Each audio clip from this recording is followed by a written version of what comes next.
Hello, this is Professor Bloom. This is my third attempt to make a little video for you, and I am having an allergy sneeze. So I think I'm in between sneezes here, and be able to get you some information about euros. The best way to get euros is to already have an account at a big major bank, like Bank of America or Wells Fargo. If you do not, you can go to your smaller banks and ask them. Say, can I buy, euros from you? And they will tell you yes or no.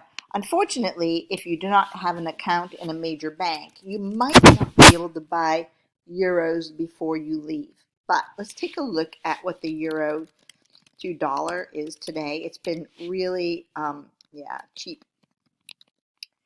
It's been inexpensive to buy euros. So right now, 1 euro equals $1.05. That is not quite parity. Parity is 1 to 1, but people, this is a great rate.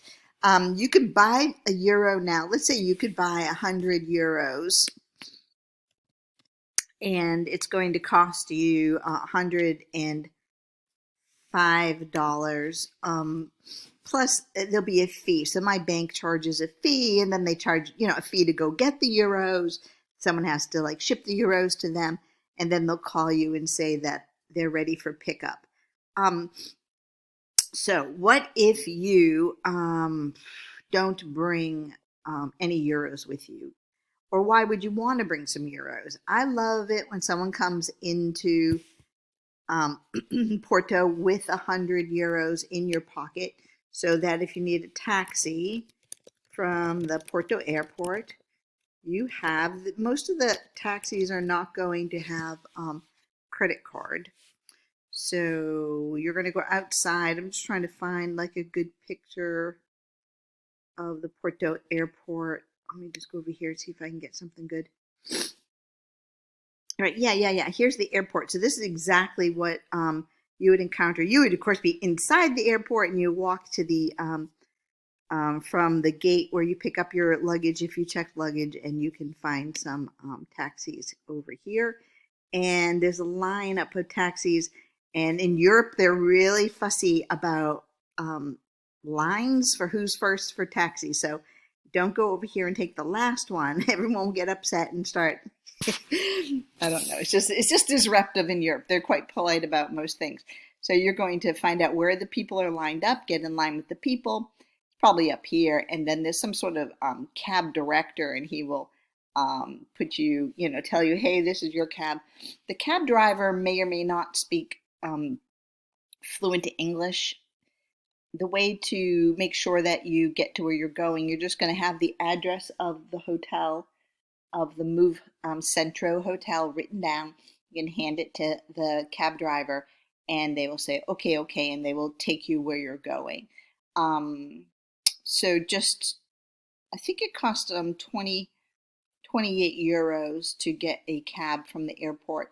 It's only about 3 euros to take the metro, and the metro can be had just instead of being down here, you go up and around, and then there's an escalator, and sort of above here is where the metro is.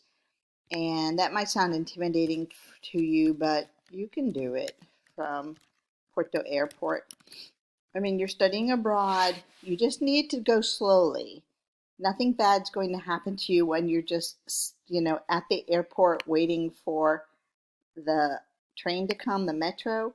The metro here, as you can see, is, I'm sorry, this is kind of on the side here, but there's only one train. You cannot get on the wrong train. It's only one, and it's going to pull up. And I love it because it's off the camera here, but there's grass. Yeah, there's grass over here. It's just very relaxing in Porto. So you just get on this train, and I will give you instructions how to get off at Trinidad Station, and how to, you don't have to switch trains to get to where you're going. You might have to walk a little bit, but you'll be fine. It'll be flat if you get off in the train station where I will suggest. So you can use your credit card that has a tap feature to get on this metro. There's always people downstairs that are English speakers, and they speak all the languages, and they'll be able to tell you how to get onto this metro train. and you'll be fine. Okay, so about €100 would get you on a cab or on a metro, and then you're going to have money immediately. If you don't bring anything but US money, don't bring too much US money. You don't need $200, $300, $400 in your pocket. It's just not a good idea. You're a little jet laggy, you're in another country, and while they're probably not going to be, pickpocketing you, anything's possible when you're traveling. You just want to not have too much cash with you. Our hotel is right on this shopping street. There's always a lot of people, maybe not all these people to the right. They look like they could be two students walking to the hotel from the metro station.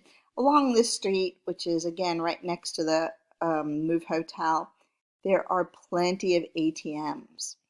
And the ATMs are going to work just like the ones at home. You're going to put in your debit card from your bank. You'll call your bank beforehand and say, hey, I'm going to be in Porto. Otherwise, you'll get a fraud alert and it'll freeze up your money for a couple days or a day. And then you're going to, your card will trigger English language usually in the machine. So it will just look just like at home. It will say, what do you want to do? Do you want to check your balance? Do you want to withdraw some money? And you'll withdraw some money. There will be a charge. You can ask your bank how much you're going to charge me to take money out of the ATM in Porto, and they'll let you know. So you know if you're going to take out $100 like a week, $200 a week, $300 a week, whatever it is you have budgeted to spend when you are in Porto for your dinners and your lunches in particular, because you'll have breakfast at the hotel. And, you have 14 nights. You can divide up your money and you'll make your budget.